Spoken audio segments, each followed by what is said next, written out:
Hello guys, welcome back to my channel. मेरा नाम काशिफ है। आज इस वीडियो में हम लोग बात करेंगे कि किन हेल्थ ऑक्यूपेशंस को पीआर कनाडा गवर्नमेंट दे रही है और उनके नॉकआउट्स क्या हैं।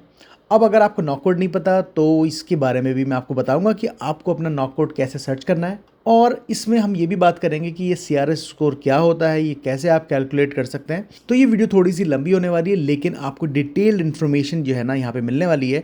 तो प्लीज़ मेरे चैनल को सब्सक्राइब कर दीजिए, लाइक कर दीजिए और प्लीज़ वीडियो को शेयर करिए ताकि इससे दूसरों को भी हेल्प हो। तो चलिए गाइस, वीडियो को स्टार्ट करते हैं। तो सबसे पहले तो हमें प्लानिंग करने के लिए ना कुछ डेटा देखना होगा, यानी कि जो कि पीछे जितने भी एक्सप्रेस एंट्री के ड्रॉज आए हैं वो देखने होंगे कि वो किस तरह के ड्रॉज हैं, कौन से स्कोर वहाँ पर जो है ना वो चल रहे हैं, किसको पीआर मिल रहा है, किसको नहीं मिल रहा है। तो ये देखने के लिए हमें थोड़ा सा डेटा देखना होगा। तो ये वेबसाइट है जहाँ पर आप ये देख रहे होंगे, summary of express entry draws since June 2023।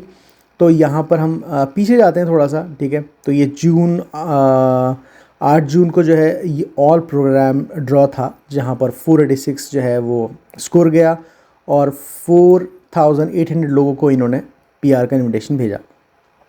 उसके बाद फिर से जून में आया ऑल प्रोग्राम ड्रॉ। तो ये जो ऑल प्रोग्राम ड्रॉ है इसमें सब लोग आ जाते हैं, ठीक है। इसके बाद आता है health care occupations. Health care occupations में जो स्कोर गया था वो 476 था। अब ये देखो, इन्होंने सिर्फ 500 लोगों को जो है ना वो इनविटेशन भेजा। ये हमारा हेल्थ केयर ऑक्यूपेशन का फिर से आया 6 जुलाई को आया। यहाँ पर 463 स्कोर गया और 1500 लोगों को इन्होंने इनविटेशन भेजा। उसके बाद फिर से हम ऊपर चलते हैं। ये फ्रेंच वाले लोगों को जो है वो मिला है, और यहाँ पर ये फिर से ऑल प्रोग्राम है। उसके बाद फिर ट्रेड ऑक्यूपेशंस हैं, फिर ऑल प्रोग्राम है, ट्रांसपोर्ट ऑक्यूपेशन, उसके बाद और प्रोग्राम, फिर ये फ्रेंच। फिर आगे चलते चलते फिर हम आ जाते हैं 24 अक्टूबर, यानी कि ये पीएनपी भी लोगों को मिला है। और इसके बाद फिर हेल्थ केयर ऑक्यूपेशन का 26 अक्टूबर को आया, और इसके बाद भी जो है नवंबर में और दिसंबर में भी ड्रॉज आए हैं। तो अब बहुत से लोग, ऐसा हो सकता है कि आप लोगों को ये समझ नहीं आ रहा हो कि ये मिनिमम सीआरएस स्कोर क्या है, नंबर ऑफ़ आईटीएस क्या है। तो मैं उन लोगों के लिए इस वीडियो को 2-3 मिनट एक्स्ट्रा, यानी कि 3-4 मिनट एक्स्ट्रा बना देता हूँ, ताकि वो लोग भी समझ पाएँ कि यार ये चीज़ें क्या हैं, हमें समझ नहीं आ रहा है। अब कनाडा में सिस्टम क्या है कि कनाडा में एक्सप्रेस एंट्री एक अलग से पोर्टल है जहाँ पर आप प्रोफाइल बनाते हैं, अपनी सारी डिटेल वहाँ डालते हैं। उसके बाद एक स्कोर जनरेट होता है कि आपका स्कोर 431 है, 486 है, ठीक है। तो ये स्कोर जनरेट होगा। इस स्कोर की बिना पर आपको पीआर मिलेगा, यानी कि जो लोग इसके, अब जैसे ये मिनिमम 431 है तो 431 तक के जितने भी लोग हैं उन सबको इन्विटेशन मिल गया है, यानी कि 3600 यानी कि 3600 लोगों को उन्होंने पीआर का इन्विटेशन भेजा है 26 अक्टूबर को। अब ये कैसे पता लगेगा कि हमारा स्कोर कितना है, ठीक है। तो इसके लिए मैं आपको बताता हूँ। आपको करना ये है, आप गूगल पे जाओगे, वहाँ पर आपको लिखना है सीआरएस स्कोर कैलकुलेटर। तो यहाँ पर जो सबसे पहली जो वेबसाइट है, आपको उसी पे जाना है और अपना स्कोर चेक करना है। अब आप ये देख रहे हैं, ये एक comprehensive ranking system CRS tool skilled immigrants, ठीक है। तो ये जो है ना, ये बेसिकली आप लोगों के लिए डिज़ाइन किया गया है कैलकुलेटर, ताकि आप अपनी प्रोफाइल बनाने से पहले अपना जो स्कोर है उसको समझें कि भाई कितना स्कोर बन रहा है, क्या करना चाहिए उसको बढ़ाने के लिए। तो हम शुरू करते हैं। हम एक रैंडम प्रोफाइल जो है ना अपने दिमाग में बना लेते हैं, एक अज्यूम कर लेते हैं, ठीक है, कि कोई बंदा है जो कि नेवर मैरिड यानी कि सिंगल है, और एज जो है वो हम एक नॉर्मल 25 ले लेते हैं। वैसे मैं आपको बता दूं कि 30 साल के बाद जो है ना वो पॉइंट्स कम होने शुरू हो जाते हैं। जैसे कि आप आगे बढ़ते जाते हैं, हर एक साल में कुछ ना कुछ पॉइंट्स जो हैं वो कम शुरू हो जाते हैं होने। तो आप इसका एक अलग टेबल है वो आप देख सकते हैं, इसी वेबसाइट पर आपको मिल जाएगा। लेकिन हम एक नॉर्मल सा जो है ना वो रख लेते हैं, चलिए हम इसको 28 रख लेते हैं। 28 साल के आप हैं, आपके पास what is your level of education. So education, अगर आप बैचलर्स हैं तो आप बैचलर्स लिखेंगे, लेकिन हम अज्यूम कर रहे हैं कि आपने ऑलरेडी बैचलर्स करा हुआ है और आप 1 साल के डिग्री या डिप्लोमा कनाडा से आप कर रहे हैं, या फिर आप प्लान कर रहे हैं कि आप करेंगे। तो उसके बाद आप देखना चाह रहे हैं कि मेरा स्कोर कितना होगा, ठीक है। अगर आप मास्टर्स करने वाले हो तो भाई आप यहाँ पर सेलेक्ट करोगे, इसमें लगभग 30 पॉइंट्स मिलते हैं, ऑलमोस्ट 25 से 30। यहाँ पर शायद 15 पॉइंट आपको मिलेंगे, ठीक है। तो हम यहाँ पर इसको सेलेक्ट करते हैं। अब have you earn Canadian degree, तो आप कैनेडियन डिग्री या तो ले रहे हो या फिर आप लेने वाले हो, ठीक है। इसको यस कर देते हैं। अब यहाँ पर हम इसको 1 और 2 ईयर, क्योंकि आपका अगर पोस्ट ग्रेजुएट डिप्लोमा है 1 साल का या 2 साल का, तो आपको इसी को सेलेक्ट करना है। अगर आपके पास कोई डिग्री है जो कि 3 या 4 साल की है, या फिर कोई डिप्लोमा है जो कि 3 साल का है, या कोई मास्टर डिग्री है चाहे वो 1 साल की ही क्यों ना हो, लेकिन वो डिग्री मास्टर है, तो आप उसको यहाँ पर सेलेक्ट कर सकते हो। लेकिन अब क्योंकि हम 2 साल का डिप्लोमा मान के चलते हैं जो पोस्ट ग्रेजुएट होगा, हम इसको यहाँ पर सेलेक्ट करते हैं। उसके बाद आपने कोई लैंग्वेज का टेस्ट है, हाँ जी आपने आइल्स दिया ही होगा या फिर आप देने वाले हो आइल्स जनरल। तो मैं आपको बता दूं ये सेलपिप है, सेलपिप कैनेडियन टेस्ट होता है, ये आप इंडिया में भी दे सकते हैं, यहाँ पे भी दे सकते हैं। तो ये सेलपिप जनरल है, ये आइल्स है, ये भी आपको आइल्स जनरल देना होगा। और ये TF और TCF जो है ना, ये लैंग्वेज फ्रेंच लैंग्वेज के टेस्ट हैं। हम अज्यूम करते हैं कि आपके 777-8 जो है ना वो आ गए, सपोज़ हम ये मानते हैं। गोल्डन जो है वो एक स्कोर है ये आइल्स में, तो हम इसको 777-8 लेते हैं ताकि आपको एक आइडिया हो जाए कि 777-8 वैसे बहुत मुश्किल होता है लाना बहुत से लोगों के लिए। तो हम लेकिन फिर भी 777-8 लेके चलते हैं कि आप यहाँ तक पहुँच पाएँ, तो आपके लिए क्या स्कोर जो है ना वो होने वाला है। Do you have other language test? चलिए अब उसको हम नॉट एप्लीकेबल कर देते हैं। अगर आपने फ्रेंच में कोई टेस्ट दिया है, आपका स्कोर है, तो आप यहाँ पर इसको फिलअप कर सकते हैं। अब हम वर्क एक्सपीरियंस की बात करते हैं। In the last 10 year how many years of skill work experience in Canada do you have? So Canada में अब आपका कोई एक्सपीरियंस नहीं है, क्योंकि आप अभी या तो कोर्स कर रहे हैं या कर चुके हैं। तो हम अज्यूम करते हैं कि आपका कोई एक्सपीरियंस जो है वो कनाडा में नहीं है, और पिछले 10 साल में 3 साल से ज़्यादा का हम आपका स्कोर जो है ना वो लेके चलते हैं कि 3 साल से ज़्यादा आपने काम किया है इंडिया में या जहाँ पे भी आप थे। उसके बाद do you have certificate of qualification from a Canadian province, या फिर किसी फेडरल बॉडी से। तो अगर आपने कोई सर्टिफिकेट लिया है, ये जैसे कि स्किल ट्रेड में काफ़ी लोग होते हैं जो प्लम्बर हैं या इलेक्ट्रीशियन हैं, इसके अलावा भी कोई सर्टिफिकेट आपने क्वालिफिकेशन किसी भी गवर्नमेंट बॉडी से लिया है कि आपको सर्टिफिकेट मिला है या कुछ इस तरह का, तो वो आप यहाँ पर इसको यस कर सकते हैं। हम एज्यूम कर रहे हैं कि अभी आपके पास ऐसा कुछ नहीं है। इसके बाद हम देखते हैं do you have valid job offer supported by LMIA। तो LMIA का भी हम सपोज कर रहे हैं आपके पास नहीं है, तो LMIA जो है ये आपको एक एम्प्लॉयर के थ्रू जो है ना वो मिलता है, और अभी हम सपोज कर रहे हैं कि आपके पास ये नहीं है। और do you have nomination certificate, तो ये भी हम अज्यूम कर रहे हैं कि आपके पास नहीं है। ये नॉमिनेशन सर्टिफिकेट गाइस वो होता है कि जो PNP गवर्नमेंट देती है, यानी कि जो प्रोविंसेस हैं वो आपको PNP सपोर्ट देते हैं, तो यहाँ पे आपको 600 पॉइंट जो है मिल जाते हैं। अब हम देखते हैं कि आपके पास आपका या कोई आपके जो पार्टनर है, लाइफ पार्टनर अगर आपका है कोई, तो उसका कोई जो है वो कोई भी है, तो आपका उसका कुछ ब्लड रिलेशन में है, तो आप यहाँ पर लिखेंगे नहीं है, क्योंकि हम अज्यूम कर रहे हैं भाई नहीं है, ठीक है। अगर है तो लिख दीजिए, आपको इसके 10-15 पॉइंट एक्स्ट्रा मिल जाएंगे। तो अब हम यहाँ पर कैलकुलेट करते हैं पॉइंट्स।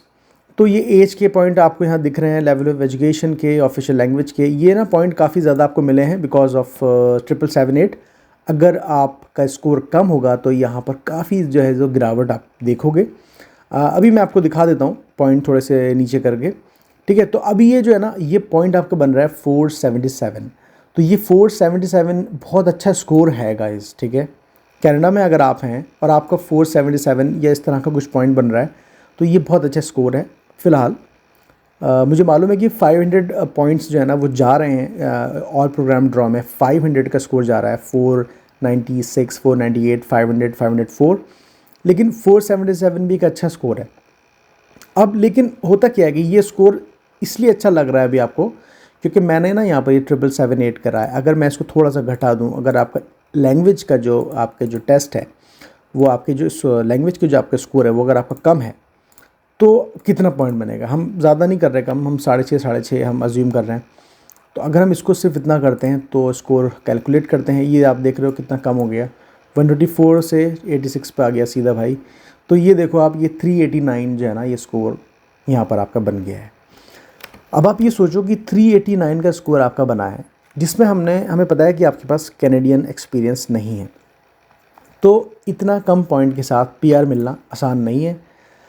अगर आप सोच रहे हो कनाडा आने के बारे में, तो पूरी कैलकुलेशन करने के बाद ही अपना कदम उठाना, या अगर आप कनाडा में हो तो आपको ऐसे कदम उठाने पड़ेंगे जहां पर आपका ये स्कोर बढ़ सके, ठीक है। अब हम देख लेते हैं कि भाई चलो आप कनाडा में हो और आपका 1 साल का एक्सपीरियंस हो गया है। इसी स्कोर पे हम देखते हुए चलते हैं। हमने यहाँ पर 1 साल का स्कोर, 1 साल का एक्सपीरियंस जो है वो यहाँ पर ऐड कर दिया है, ठीक है। तो ये स्कोर आपका कितना बनता है? तो गाइस ये 479 का स्कोर आपका बन गया है, लेकिन इसके बावजूद भी आपको ऑल प्रोग्राम ड्रॉ में आपका नाम नहीं आने वाला है, क्योंकि वो 500 के करीब चल रहा है और कोई नहीं जानता कि वो आने वाले टाइम में कम होगा या बढ़ेगा। तो ये बात तो आप समझ जाओ कि ये स्कोर जो है ना वो थोड़ा सा अच्छा है, लेकिन ये मुश्किल है 500 तक पहुंचाना, इसको थोड़ा सा मुश्किल है। हाँ, अगर आपके 777 आते हैं तो इसी स्कोर में आप 500 क्रॉस कर जाओगे, ये बात श्योर है। अब भाई हमें समझ में आ गया कि भाई हमारा जो पॉइंट है ना वो 479 है और हम स्कोर बीट नहीं कर रहे हैं, यानी कि हम ऑल प्रोग्राम तक नहीं पहुँच पा रहे हैं। अगर आप हेल्थ केयर में हैं तो आपके लिए कुछ आसानी है। आपके लिए आसानी ये है कि हम फिर से अपने डेटा पे चलते हैं। देखो यार, यहाँ पर ये 431 है हेल्थ केयर ऑक्यूपेशंस, ठीक है। इसके अलावा भी हेल्थ केयर ऑक्यूपेशन हम देखते हैं ड्रॉ था, ये 463 था, ठीक है, और ये 476 था, यानी कि अभी धीरे धीरे ये कम होता चला जा रहा है, ठीक है। अभी 431 तक गया है स्कोर, तो यहाँ पर चांस आपके पास है। अगर आपके पास 450, 460, 470 भी पॉइंट्स हैं तो आपके पास चांस है। अब हमें देखना ये है कि ये हेल्थ केयर ऑक्यूपेशंस कौन से हैं, क्या हर किसी को मिल जाएगा या कोई ख़ास है? तो ये जानने के लिए मैं आपको दिखाता हूँ कि कौन कौन से नॉक कोड हैं जिनको मतलब PR मिला है, यानी कि इन्विटेशन मिला है। तो गाइज़ ये वो लिस्ट है, मैंने पहले भी वीडियो में दिखाई थी लिस्ट, मैं फिर से आपको ये लिस्ट दिखा रहा हूँ। ये वो लिस्ट है जहाँ पर आपको पता चलेगा कि क्या आपको मिलने वाला है PR का इन्विटेशन इस बेसिस पे कि नहीं, ठीक है। स्कोर आप समझ गए हो कि स्कोर क्या है। अब ये नॉक कोड क्या है कि ये नॉक कोड ये होते हैं कि जो डेंटिस्ट है, अभी ये डेंटिस्ट है तो इसका नॉक कोड है 3110, ठीक है, 3110। तो अब डेंटिस्ट का ये है, अगर आप कनाडा में एज ए डेंटिस्ट हो तो यहाँ पर आप फॉल कर जाओगे, ठीक है, या आप एजुकेशन काउंसलर हो तो ये आपका स्कोर है। ये जो सारे नॉक कोड है ना, ये आपको देखना पड़ेगा कि आप इसके अंदर आ रहे हो कि नहीं आ रहे हो। तो मैं आपको कुछ एग्जाम्पल्स के थ्रू समझाता हूँ कि नॉक कोड को कैसे जो है ना वो इसको समझते हैं। इस नॉक कोड में कौन कौन से प्रोफेशन है ये हम जानने के लिए दूसरी वेबसाइट पर जाएंगे। अब आप देखिए, ये मैं आपको दिखा रहा हूँ health profession occupation in health diagnosing and trading, ठीक है। ये इसको ये है। इसके अलावा हम other assisting occupation in support of health care services. अब आप ये देखो, ये कैसा सेंटेंस है कि आपको समझ नहीं आएगा कि यार इसमें कौन कौन फॉल करेगा, कौन कौन नहीं करेगा। इसको हम कॉपी करते हैं, उसके बाद जो गवर्नमेंट की वेबसाइट है हम वहाँ पे चलते हैं। नॉक कोड की वेबसाइट है ये, कनाडा गवर्नमेंट की वेबसाइट है। हम यहाँ पर जाते हैं तो वर्जन आपको देखना है कि ये 2021 होना चाहिए, ठीक है, क्योंकि अब ये वर्जन चल रहा है अभी फ़िलहाल। और हम अब अपना कोड जो है ना वो कोड सर्च करते हैं, जो हमने कॉपी किया था वहाँ पेस्ट करते हैं और हम यहाँ पर इसको सर्च करते हैं। तो गाइस ये हमने सर्च किया है, तो अभी हमारे सामने ना ये थोड़ा सा डिकोड हो गया है कि यार ये जो कोड है इसके अंदर कौन कौन से लोग हैं, क्योंकि इससे तो कुछ भी पता नहीं चल रहा है, ठीक है। अब यहाँ पर हम देखते हैं एग्जाम्पल टाइटल्स। तो आप ये देख सकते हैं ये सारे टाइटल्स जो हैं, अगर इसमें से कोई भी टाइटल आपका है, सपोज़ आप कास्ट रूम टेक्नीशियन हैं या फिर आप ऑर्थोपेडिक टेक्नोलॉजिस्ट हैं, ऑप्टोमेट्रिस्ट असिस्टेंट हैं, तो कोई सा भी आपके पास टाइटल इसमें से है तो आप समझ लो कि आप इस वाले कोड में ना, नॉक कोड में आप फॉल करते हैं। एक चीज़ और आपको ध्यान देनी है कि ये जो टाइटल है इसकी ड्यूटीज़ भी आपको देखनी है, ठीक है। ये सब ड्यूटीज़ यहाँ पे लिखी हैं कि आपकी क्या क्या ड्यूटीज़ हैं, यानी कि जो आपके जॉब ऑफ़र जो आपको लेटर मिल रहा है, ठीक है, तो उसमें ये ड्यूटीज़ मेंशन होनी ज़रूरी है, ठीक है। अगर नहीं है तो आप अपने एम्प्लॉयर से करा सकते हैं, वो कर देंगे, कोई ऐसा मसला नहीं है। तो ये सारी ड्यूटीज़ जो है ना वो ज़रूरी हैं, लिखी होनी यहाँ पर। तो ये सारी चीज़ें आपको समझनी पड़ेंगी बहुत डिटेल में। सब चीज़ें समझने के बाद आपको कुछ डिसीजन लेना पड़ेगा। अब आपको ये तो समझ में आ गया कि यार ये सारे कोड हैं और हमें समझ आ गया कि भाई मेरा कोड कौन सा है, मैंने कौन सा कोर्स कराया है और मैं कौन से फील्ड में जा सकता हूँ। तो उसी फील्ड में आपको जॉब ढूंढनी है और जॉब ढूंढने के बाद फिर आपको काम करना है। जब आप काम करेंगे तो आप अपनी प्रोफाइल जो है वहाँ बना सकते हैं। तो मुझे लगता है कि आपको ये वीडियो ना कहीं समझ आई होगी और ये सारे लिंक मैं आपको डिस्क्रिप्शन में दे दूँगा ताकि आप आसानी से इन लिंक्स पे जाओ और पढ़ लो, समझ लो, अपने आप को असेस करो कि भाई मैं कहाँ पर हूँ, मेरे पॉइंट कहाँ पर हैं, मुझे क्या करना है आगे। और कुछ भी जानना है तो यार प्लीज़ मेरे इस चैनल को सब्सक्राइब करो, लाइक करो, शेयर ज़रूर करो, ताकि दूसरों के लिए आसानी हो, दूसरों की हेल्प हो जाए। बहुत से लोग कंफ्यूज्ड हैं, समझ नहीं पा रहे हैं, एजेंट्स के पास जा रहे हैं। एजेंट्स के पास जाओगे तो वो आपको बोलेंगे कि जी आप आ जाओ, आपका तो PR हो ही गया, समझ लो। लेकिन ऐसा नहीं है, आपको समझना पड़ेगा कि ये सारा जो भी सिस्टम है, एक प्रोसेस होता है हर चीज़ का, उस प्रोसेस के थ्रू ही सारा काम होने वाला है। सो गाइस, मिलते हैं नेक्स्ट वीडियो में किसी न किसी इन्फॉर्मेशन के साथ। तब तक के लिए बाय बाय।